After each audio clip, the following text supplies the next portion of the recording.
to be able to present this information. And for those of you who have been on teleclasses with me before, that's exactly what they were. They were teleclasses. And so while that's great, you lose, obviously, the visual nature. And so now that a lot of this technology is so available to us, then it makes sharing content that much more valuable. What it also means is that technology is changing often, and everyone and everything is trying to keep up with it. So we would like to thank you in advance for any patience we may require for this particular webinar. So as I said, I know we have people joining. I'm going to go ahead and get us started. What I would like to let you all know is you should see a chat option, and so if you have questions, feel free to put those questions in there, and then when there's an appropriate break, Mary and I will take those questions, and we'll also have an open Q&A at the end as well. All right, so without further ado, we are going to get started. So as you know, this is the Preventing the 3-Second Bounce from Your Website, and more importantly, giving visitors a reason to stay. For those of you who don't know me, I'm Dawn Goldberg. I am a writing and creativity coach and consultant, and my business is writingfromyoursoul.com, and I offer a variety of writing and marketing training programs and coaching. In addition, I am also an online business manager for very successful business owners who are working at very high levels, and I only work with a very small handful of those. And what I have to say is it really helps me keep my keep some skin in that game, because all that I teach and preach, I'm bringing to the forefront with them, as well as with my own private clients. I also customize and lead programs for corporations on writing skills, customer service skills, as well as facilitating some of their company-wide programs. And so that is very interesting. I go from working virtually and either one-on-one or in a group program to on-site with a particular department at a large organization. So it's a great way for me to stay flexible. My big purpose is really helping people uncover their deeper message and then translating that into words. And so that takes the form of all sorts of things, like writing website copy, like writing a book, e-zine articles, blogging, white papers, whatever the case may be. It's really helping people do that deeper thing of not just writing any old thing, but what's really important to them. I'm an author and a speaker. I'm also a mother and a partner to an amazing man. And my big news is that that amazing man and I are actually going to be getting married next month when we take my girls to Alaska. So that's pretty exciting for me. And so I'll have a new name in about a month. All right. So let me turn it over to Mary. Hi everyone, this is Mary. Hopefully you see me and a picture of my dog Holly. I am joining with Dawn today because we thought we would be able to provide, we offer services in 2 different areas, and as Dawn explained, she is a content marketing type person and I'm a web consultant. And what I do there is I partner mostly with authors, but I have done work with nonprofits and small businesses, and I help them develop their digital platform. And as Dawn mentioned, technology it's really hard to keep up. So I like to think of myself as being that partner that you feel comfortable with, that you can go to with questions, and kind of handhold you through the whole process. So my tagline is listen, create, connect. So I like to listen first to what my clients have to say. Then I go and with them create a web presence and platform, and then we connect in lots of different ways. I also train and teach everything WordPress. That, for those of you that don't know, is a content management system that allows you to update your own websites. So if you're not familiar with that, we can chat about that a little bit at the end.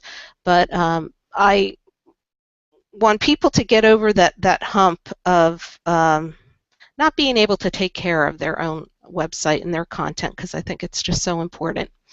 I'm married for going to be 29 years this year to my best friend, and I think that's the only way you can stay married for 29 years, if you're married to your best friend.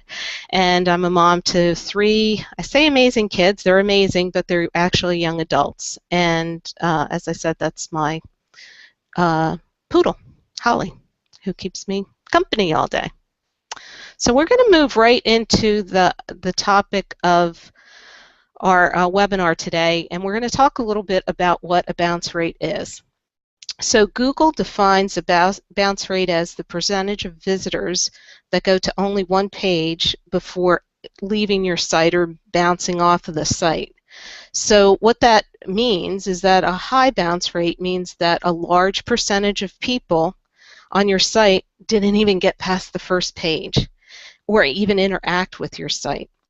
So if someone has found your site, you want to really make every effort that you can to have this visitor stay and interact with your site. And amazingly, research has shown that a visitor, it can take 3 seconds for them to make that decision.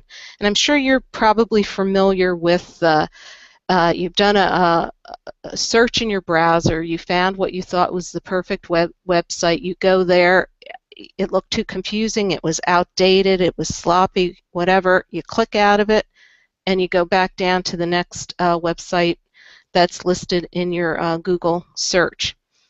And the thing with that is that what you want to do is, the longer a visitor stays on your site, the lower your bounce rate will be.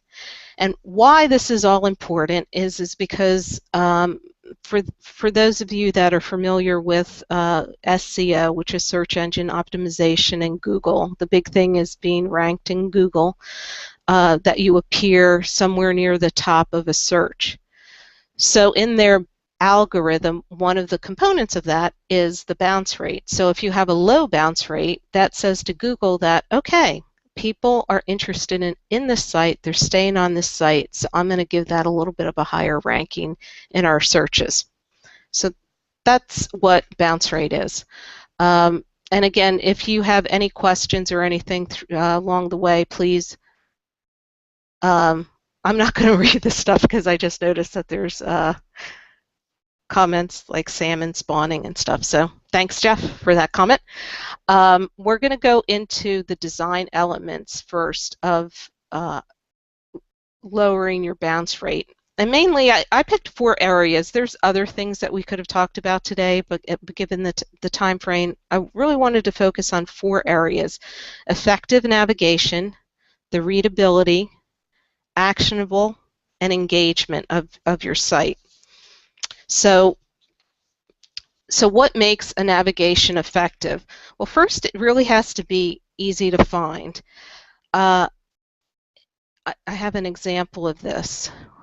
And if you see, I gave it a sad face because it didn't seem easy to find to me. When I first came to this website, I actually had to look pretty closely at where her main navigation is. And she's a best-selling author, so it was interesting to see that hers was at the top in pretty small letters, and it just wasn't a normal or usual or typical place that you would find a main navigation. And when people are using your website, you want to keep that in mind, because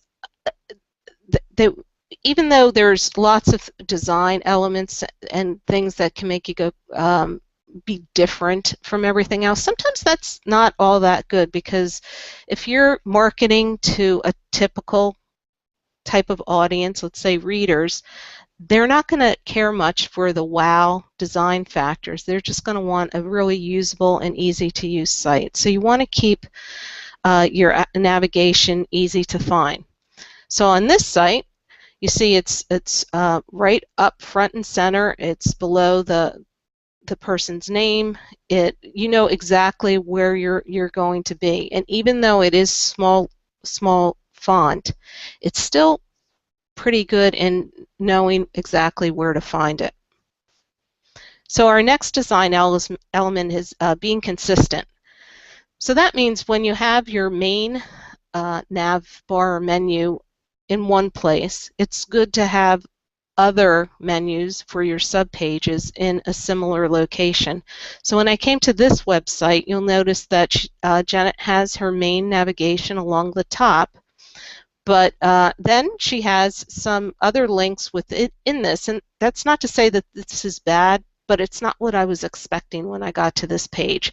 So now it's kind of confusing me, and I'm not sure, should I be clicking through to that or should I be going back up to the main menu? So you want to be consistent with that.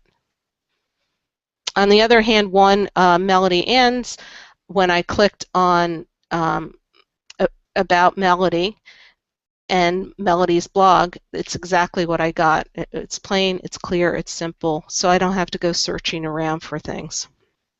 The last thing that we want to look at in effective navigation is the organization.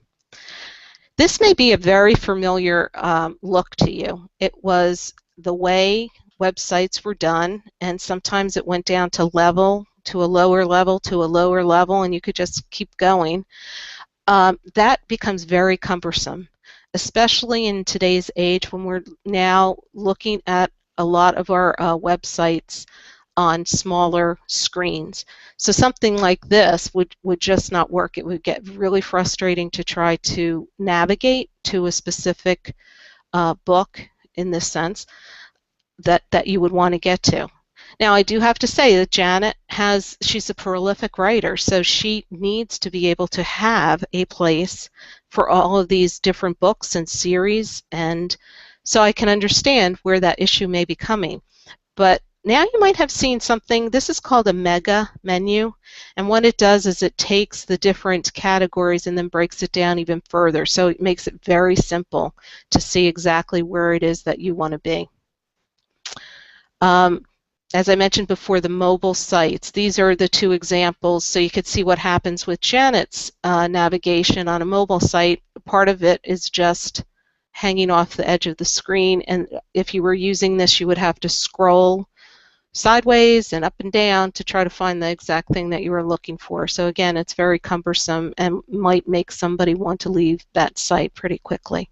On the other hand, I'm sure you're all familiar with mobile site menus where they have a main menu click right here, and then it drops down everything more. So even though she has, if we go back to this example, she has a lot of books in the mobile site, it's still very organized and easy to navigate through. So that's what our first design element is for lowering the bounce rate. Our next one we're going to look at is the site readability, and that includes design elements like color and contrast and font and white space and all of this fun stuff that I just love. So it was really amazing. I came across this site and I put it all on one page because I'm sorry for this person, and I don't mean to take anything away from this writer, but she just struck out on all aspects. The color that is part of her site, she has a maroon color, you know, right alongside a gold color with a blue color. Her name is in a bright yellow color. The background of this site is a creamy color, and then there's some browns on it. So it's color-wise, it's really all over the place. And you want to pick colors that are pleasing to the eye. And I'm going to give you a couple of tools in a bit on something that works great in helping you choose colors that work well together. Contrast means the text, how well you see it on top of the background. It's very difficult to see because, again, the font which we're going to talk about, is very small, it's very tight, it's very cluttered, and it's very difficult to read. And white space, I think when websites first started, there was this idea that everything had to be on the home page. The home page real estate is what they would call it, was very important, because if a person went to your home page, they should be able to see everything from that home page. And that's really not the case anymore. Now it's more design, not dictates, but has leaned over into using white space. So now you'll see a lot more of that white space, and that sometimes less is more. And in this example, he uses white space wonderfully, in the sense that everything's very clear. He has some nice images, he has good colors in it, I can read the font, nothing's squashed into the corners of the site. It's just laid out very well. It's also hierarchical, in a hierarchy I should say, where the headline is larger, and then you go into the text, which is a smaller font. So that is our making your site readable. So these are the two tools that I wanted to tell you about. The Adobe, I pronounce it Cooler, but it could be something else, color. But what this does is you need to just go on it and play with it, because you can move these indicators around to lots of different colors, and then pick a color rule. So there's monochromatic, triad, this is a triad color, asymmetrical colors. So there's lots of options. They don't have to all blend together, so you could get a lot of things that pop. But this kind of gives you a guideline. And another thing that I like about this particular site is that it gives you preset palettes, color palettes. So some person who has spent years learning color theory and everything has chosen this color palette for you, and you know that it's going to work. In choosing fonts, Google Fonts is a great place to just put in some sample text and then play around with all different kinds of fonts, so you can actually see, well, what is it going to look like? Can I read this in different sizes? Is it going to enhance my website? And font is part of the design of your website, so you want to keep those things in mind when you're looking at your website. And the next thing we're going to talk about is actionability, or what do you want your visitor to do once she lands on your site? A user comes to your site, they're looking around, and let's say they want to contact you or sign up if you had a newsletter, and they can't find it, they don't see anything. I would bounce right off of that site, because it would take too much time. I don't want to have to look around for these things. So this site is a great example of how this is used. If the other person struck out, this one hit a home run with all of the parts of making a site actionable. She has a call to action, which is where she is building her email database of her readers in this case. She has contact information, not just email, but lots of different ways that you can connect with her. She also has links to other pages within her website, which keeps visitors on your website, and it just makes it more interesting to them to explore around it. And then we go into, this goes right into how to make your website engaging. First, you want to use quality images and graphics. That's just number one. When I go to websites, and it's probably because I'm a website designer, if I see some bad pixelated graphic or a poor image quality, the website is a reflection of yourself. So if it's not clear and professional looking, then it gives that feeling that person whose website this is might not be that. So it's really a reflection, I find, a website on you. Another way you can make a website engaging is to include video on the website. And lots of people are moving in this direction. It's great for Google rankings. It's also good if you are an author and writing books. We've started to see something called book trailers, which is same thing as a movie trailer, but just think of it as instead of promoting a movie, you're promoting a book. Interactive component, I'm going to show you some great examples of this in a second. And then we're going to talk about, well, I'm not going to talk about content, but Dawn's going to take over because the content is absolutely very, very important to make your website engaging. So let's just look at these other components right now, and then we'll hand it over to Dawn. First, if you look at this website, you can explore. She has lots of different options here. These are Blackberry Island is a book that she wrote, and when you click on that, it takes you to this page, which has recipes, it has information for book clubs, it has fun facts, so you're digging now deeper into the website to see what else is she offering. Whoops, gotta go back the other way. She also has great images. She has a video of herself talking about her latest book. She has a section on members only.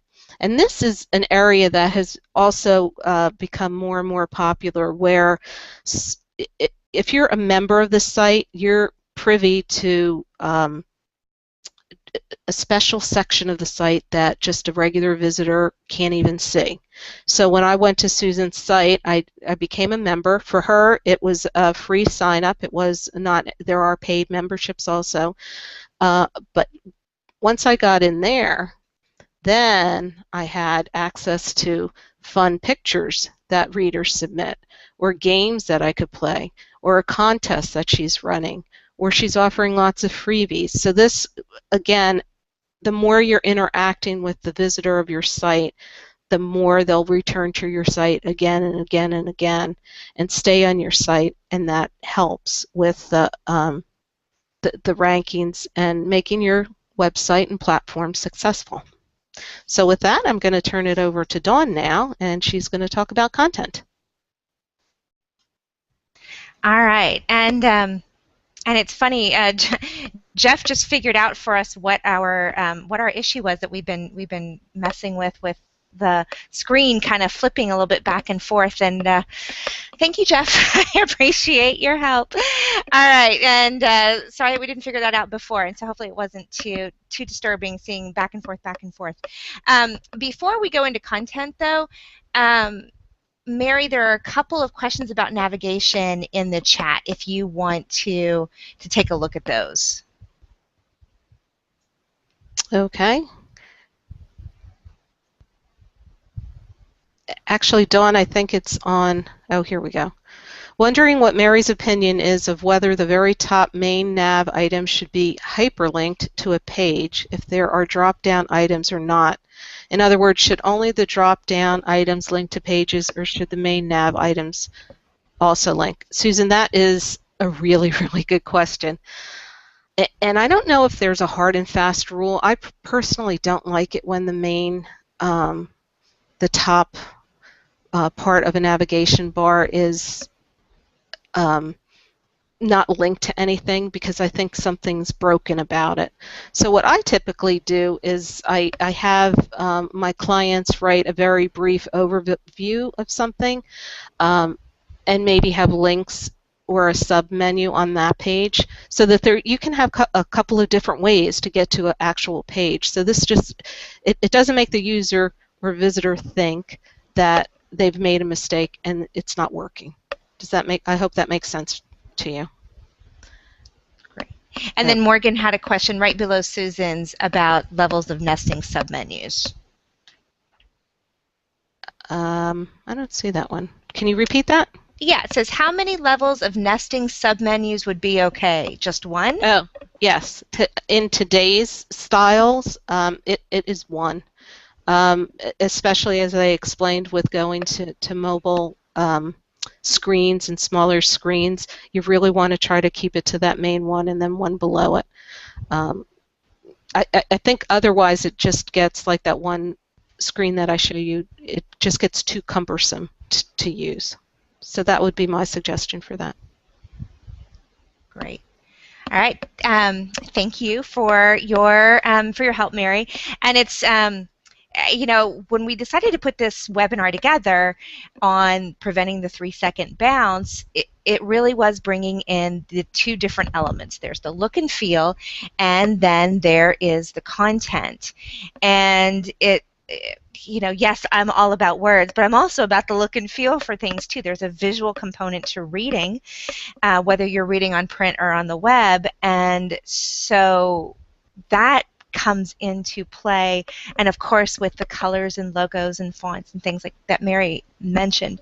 So we're going to talk about content, and we could talk for hours and hours about content, and because we don't have hours and hours, I'm really only going to focus on the home page and the main elements that you need word-wise on the website that's going to hopefully keep people on your website. So the number one mistake that people make on your websites, on their websites, not yours necessarily, but theirs, is there's that movie. He's just not that into you. And if for those of you who have not seen the movie, it follows all these different vignettes, and one of the vignettes is this girl, this woman who she's dating and she can't figure out what kind of signals she's getting, and so her friend says, you've got to face it, he's just not that into you. Well, sort of take that philosophy to your website, is that they're just not that into you unless you make it about them. So you really need to move away from thinking about, I need to make this website all about me and what I can do and the services I offer, and you need to make it about the reader, the visitor. So think in terms of you instead of I. So when you are writing your website copy, you always want it to be in terms of you. What do they get from being here? Why are they there? Why would they stay there? What is it that you can do for them? So here are 3 copy elements for you to make sure that you have on your homepage. Audience pain points, what it is you do and how you can help potential clients, and what makes you different. Now, I know that I mentioned you as in the I, and I hope this doesn't get too confusing, but it is all about, okay, I just see in the chat. Hey, Dawn. You're not yeah, seeing you're not seen. and I wonder see why that is. I don't know. What I see, and you guys can confirm it in the chat room, is the Adobe Color and Google Fonts. Okay, well, let me start screen share. Oh, Jeff, thank goodness you're there. Yep.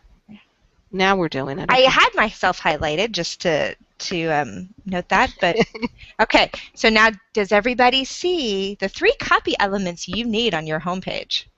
Yes. Okay, good. All right, and thank you for paying attention.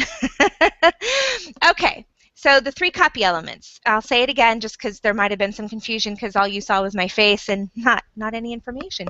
And does that mean that y'all missed like the cool movie screenshot? Because I had to go find a good one, not a pixelated one like Mary was talking about. I had to find a good image for y'all to see. Anyway, so my attempt to be funny didn't come through because technology failed me. All right, audience pain points. What it is you do, and yes, while that's about you, it's really about what you do with regard to potential clients and what makes you different. And again, because that's what the reader, the visitor, wants to know. Because unless you have some really super-sized, specialized niche, more than likely there are many other people who do what you do. And so you have to show how you're different to capture your reader's attention. So even though it seems like we're talking about the website owner, the me, we're really not. We're still talking about the visitor, the you. All right. So I'm a big fan of the law of attraction, and I'm a big fan of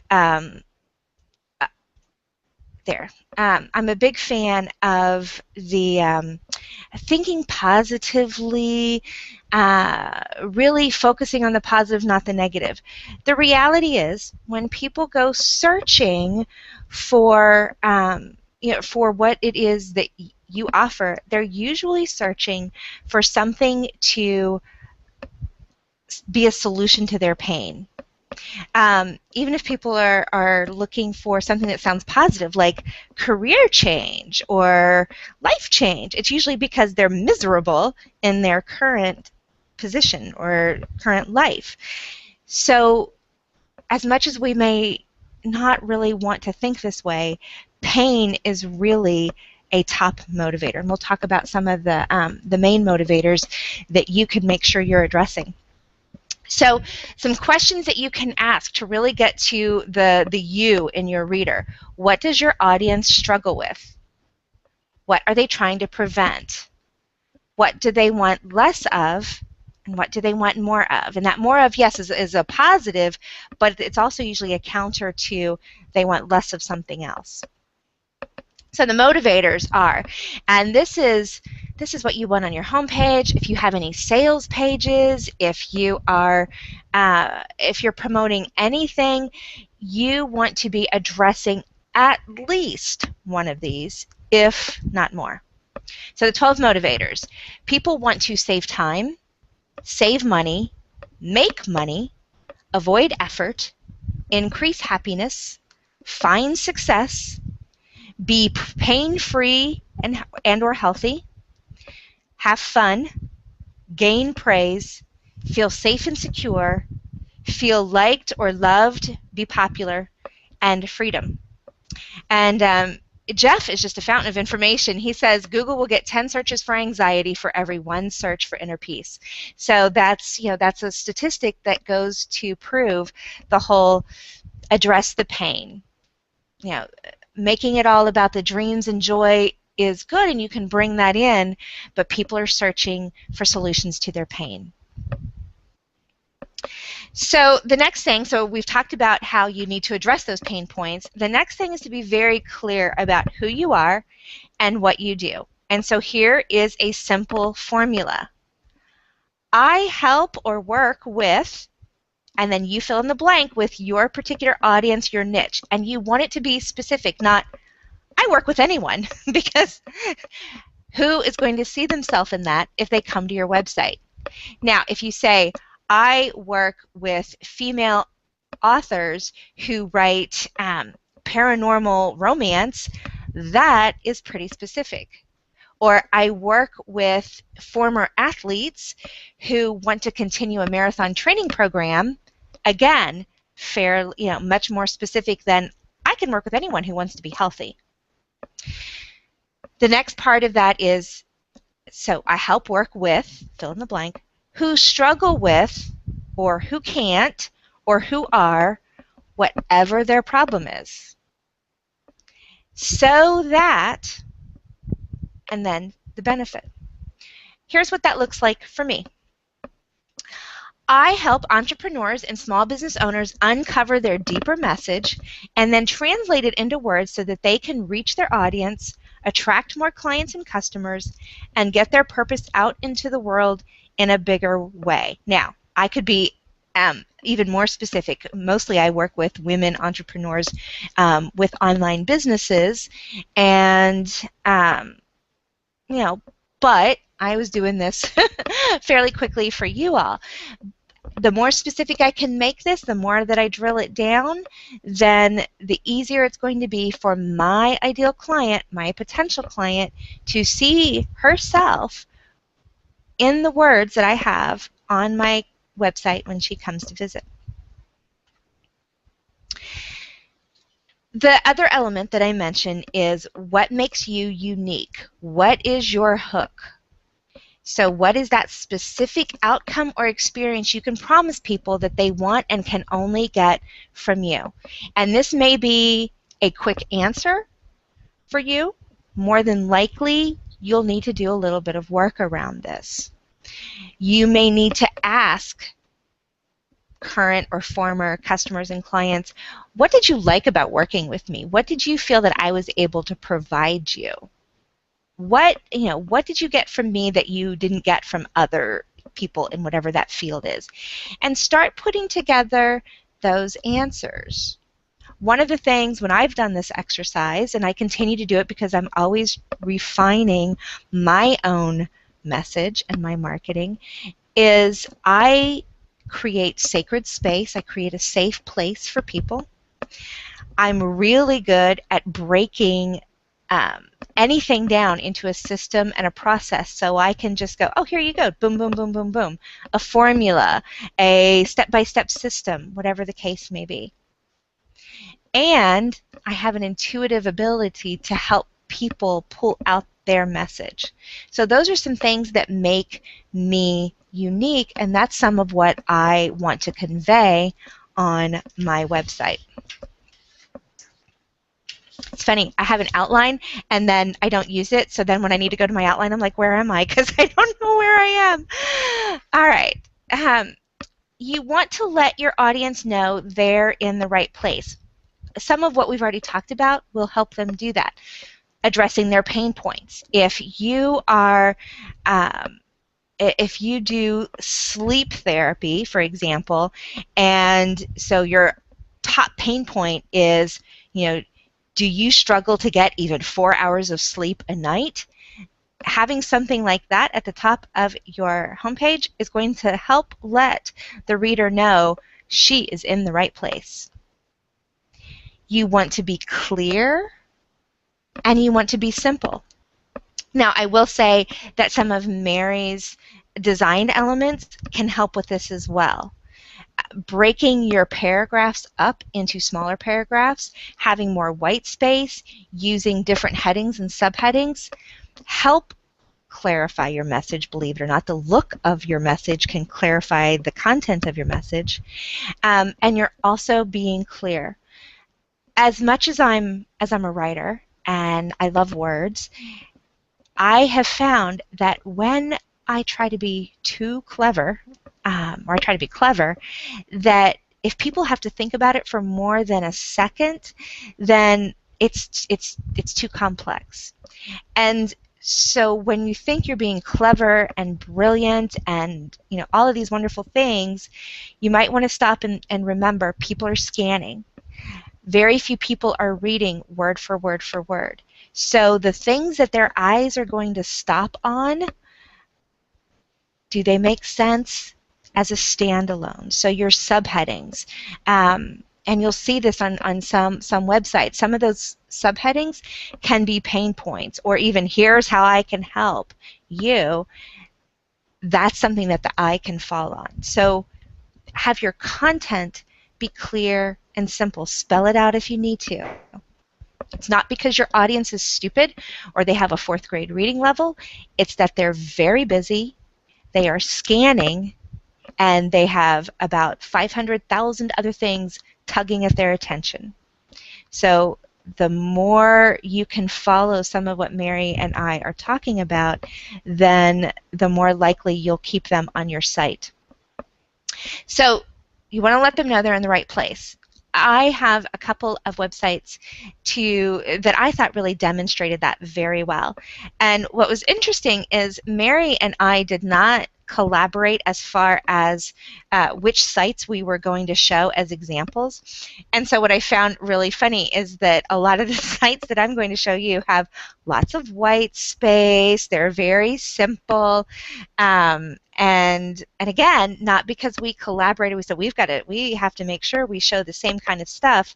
It's that we both are very clear, and we've had a lot of experience in this, in what is going to grab attention and what's going to be the best for the reader.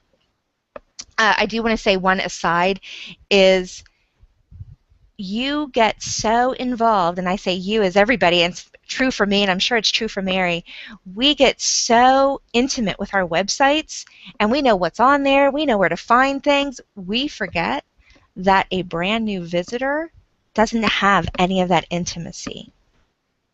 So always think about your website from the point of view of a brand new visitor. And are you making it easy for that visitor to find what he or she needs? All right, so this example from Gretchen Christie, yes, I like the look and the feel and the design, and from the content point of view, what I like is, so I like her, I don't know if you would call it, wouldn't be a tagline, but her bread and butter, ink and paper, yin and yang, you and me. I love that. And then it's very clear for coaches, for aspiring VAs. So if you're a coach looking for a great VA, that's where you go. If you're wanting to become a virtual assistant and you want to look at Gretchen's training program, you click on that other side. So it's very clear.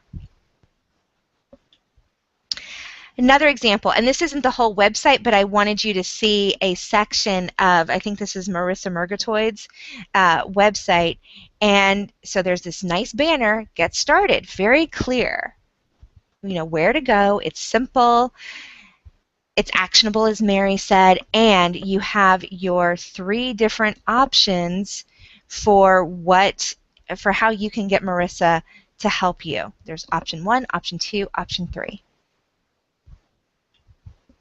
Like I said, I chose a lot of websites that have white space. So if you're thinking of doing a redesign, think about white. All right, so again, Ann Potts, who is an executive coach and consultant, you can see the 3 different things that she does: a customized training session, LinkedIn branding, very specific, and executive coaching. So you can get a sense of she's very corporate minded, and depending on what level of service you need or want from her, those are your options. All right, so if you've been paying attention, as I'm sure you have been, to our webinar, then you might have been taking notes. And if not, then we have a few action steps for you to take. What design elements do you need to implement? Based on what Mary shared, looking at the examples, what design elements do you need to tweak, change, bring in, take away? What changes to your homepage copy do you need to make? Maybe just a few tweaks, maybe even just breaking some of the bigger text items out into smaller paragraphs so that there's a little bit more white space. Using formatting to really make it clear who you are, what you do, and how that benefits the visitor. Do you know what your hook is? If you don't, then do some work around that. As I said before, ask former and current clients and colleagues, even family members, whoever it might be, what is it that makes me unique? And there is an answer to that, because nobody is exactly like anybody else. So there is an answer to what your hook is. And then do you know what your bounce rate is? And that's Google Analytics. And I think Mary wanted to put in a poll for that.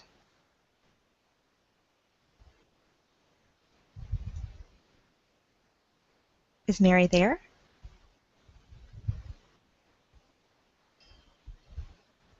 Uh-oh. I hope we didn't lose her. Oh, can you hear me now? I can hear you now, yes. Okay. I think I still have my mute on. I was going to say that before I go into the poll, I wanted to answer a question that Jeff had earlier about the bounce rate being counterintuitive, and it is, because it would seem typically in our world and culture, the higher number you have, the better you're doing, and with a bounce rate, it's actually the lower number is better.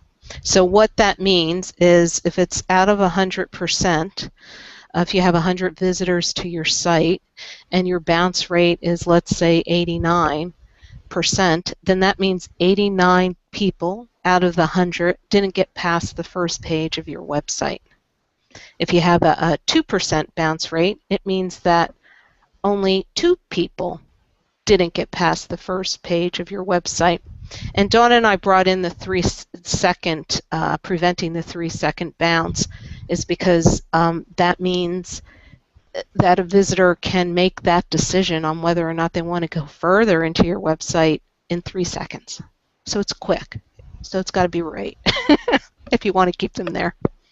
Does that help, Jeff, answer your question? And then Mary, do you want to, while Jeff is Yeah, possibly answering, do you want to set up the poll? I have it set up. I'm just going to start it and see how we work, how we do. Okay. I started it, although I don't see it anywhere. I see it. Oh, you do? Okay. I don't need to see it. Hopefully everybody else sees it. All right. Well, and while you all are going to the polls, and that's one of should be one of the options at the top of the chat bar. I just want to reiterate on the 3-second bounce. There's been some research, and there's been research being done ever since the internet really became more of a user based, or not more of a user based, but part of a user based system rather than just the government or the university based system. And so there's been just research, usability, and that 3-second bounce rate was really about, as Mary said, that people will bounce off a website within 3 seconds. That is a common time frame, believe it or not, for whether people will decide that they want to stay there and look for more information, or they didn't find immediately, there wasn't anything there to grab their attention, so boom, they're gone. All right. Let me see. And then, okay, so we've got some results so far. So Mary, if you want to take a look, I had to vote to see the results, so you may need to vote too, so you can see the results.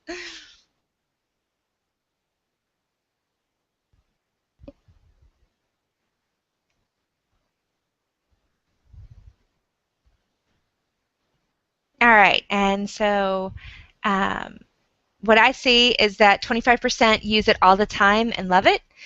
50% have it and don't know what to do with it. 25% don't know if they have it on their website, and 0% have never heard of it. So at least everybody has heard of it. Right. That's great, I think. And I was just going to say, many people don't feel bad if you voted that you have it and you don't know what to do with it, because when web designers and developers get together a web package, you'll often see that Google Analytics is listed as one of the features that you're purchasing, but then kind of leave you hanging as far as what you're supposed to do with it. So I don't do that with my clients. And Mary, it looks like Jeff has a couple more questions. He says he's never seen Google show an 89 bounce rate. Okay. No, I don't think so. That may have been a number you just pulled out of your head. I just pulled that out of the air just to make it very. It's actually a lot closer. Sometimes it's 2.3, 2.6, 3.0. If you're around the 7% and lower, you're doing pretty well. If it's higher than that, then you should think about doing some tweaks to your site. Great. All right. So, and are there any other questions that you all have for us?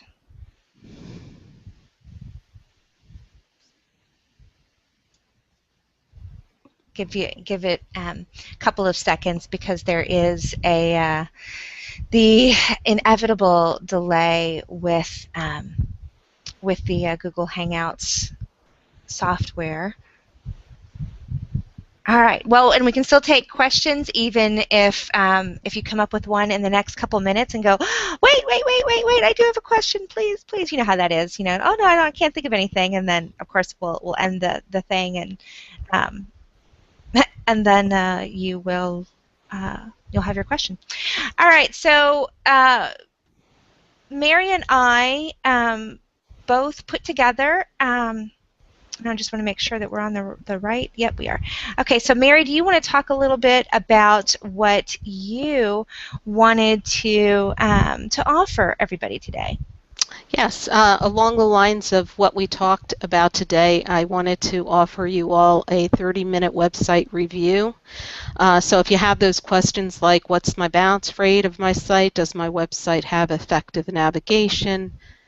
Is my website readable, actionable, and engaging? Do I have Google Analytics working on my site? And if you do, we can get it working for you or understanding it for you. And are there any simple steps I can take to improve it? So during the 30-minute website, we'll take a look at what's working for you, what's not working for you on your website, and then what I'll do is design a custom, what I call fix-it package that it's going to meet what your individual needs are. Typically, my 30-minute website review is $127, but as a webinar attendee, I'm offering this at $57, which is more than a 50% off. And even better, if you decide you want to purchase the custom fix-it package after our session is over, then that $57 will be credited towards the amount of the fix-it package. And if you're interested in that, there's a link at the bottom of the screen. And I know, Dawn, we're going to be sending the PDF for them to have this to link. Yeah, I think we will, just because, especially since there was issues with it wasn't always showing up and all of that. We want to make sure everybody has all the information, and especially to look at the examples that you provided, and they can really, they can kind of peruse those and go, oh yeah, I can see what Mary was talking about. I think it'll be great. So yes, we'll be sending this out along with a link to the replay, probably sometime tomorrow. Hopefully by noon or so tomorrow. Okay. And then on the word side, on the content side of this whole equation, if you're finding it a little difficult to figure out what those words are, or you just feel that it's the same old, the home page and blah, blah, blah, and you sit down to write and it's always kind of tough. I have what I call the Ready, Set, Write from Your Soul toolbox with 58 and counting strategies to help you unlock your creativity and even just have fun playing with a concept. And I've organized them according to the ways we process the world. I'm very verbal and linguistic, which isn't a surprise given what I do. I'm also very visual. I am not great as an audio processor. I'm not so good at processing through my ears. And there are 7. I use the Howard Gardner theory of multiple intelligences, and so I've broken the 58 strategies down into those 7 different multiple intelligences. So it's a great manual. I actually use it myself all the time, and it comes with 5 hours of audio from a teleclass program I led using that manual, and it usually is $97, and I'm offering you all 50% off, and you have to use the coupon code BOUNCE in order to get that as a 50%. And if you just want to find out more about us and see if we're, how well we're walking our talk, which, I'm always improving the website, and I am sure that that Mary is too. But you can at least see that we are our own works in progress.